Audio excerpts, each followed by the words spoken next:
Hello originals. आज हम originals bye Adam grant के साथ अपनी जर्नी का आखिरी दिन बना रहे हैं। हम हमारी क्रिएटिविटी सीरीज की तीसरी और बुक रीडिंग मैराथन चैलेंज की 31वीं किताब पढ़ रहे हैं। पिछले कुछ दिनों में हमने बहुत कुछ सीखा। डे 1 में हमने देखा क्रिएटिविटी और आइडियाज वाले चैप्टर्स। डे 2 में हमने देखा ट्रुथ बोलने और टाइम लेने वाले की पावर को समझा। डे 3 में कोएलिशन बनना और रिबेल बनना सीखा। डे 4 में हमने बात किया कैसे ओरिजिनल्स एक लॉन्ग लास्टिंग इम्पैक्ट छोड़ते हैं। और दोस्तों आज का जो थीम है वो है ओरिजिनल्स कैसे दुनिया में अपनी छाप छोड़ते हैं। एडम ग्रांट हमें बताते हैं कि ओरिजिनल थिंकर्स वो लोग हैं जो न सिर्फ आइडियाज लाते हैं बल्कि दूसरों को भी ग्रो करने का चांस देते हैं। ओरिजिनल्स दूसरों को उठाते हैं, अकेले नहीं चलते। ओरिजिनल लोग अपनी आइडियाज़ को दूसरों के साथ शेयर करते हैं, वो क्रेडिट बांटते हैं, दूसरों को सिखाते हैं और डाइवर्स सोच को सपोर्ट करते हैं। चलिए देखते हैं इस बुक से एक कहानी। निकोलस बैरियो ने एक बेस्ट सेलिंग बुक फेक नाम से लिखी ताकि स्पॉटलाइट से दूर रहें।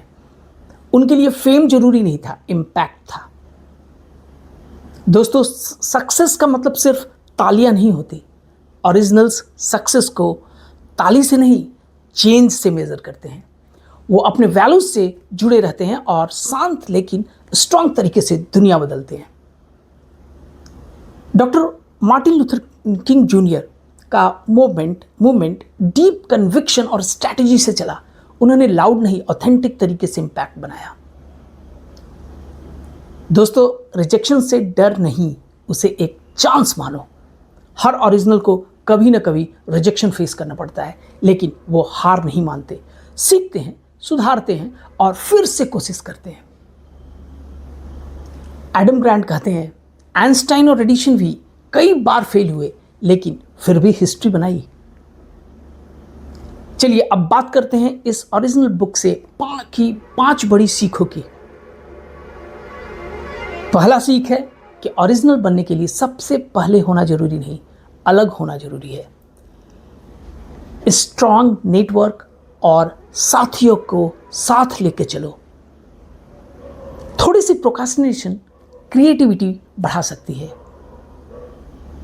दोस्तों इमोशनल इंटेलिजेंस से ट्रस्ट जीतना आता है। डिसेंट को दबाओ मत, उसे सीखने का जरिया बनाओ।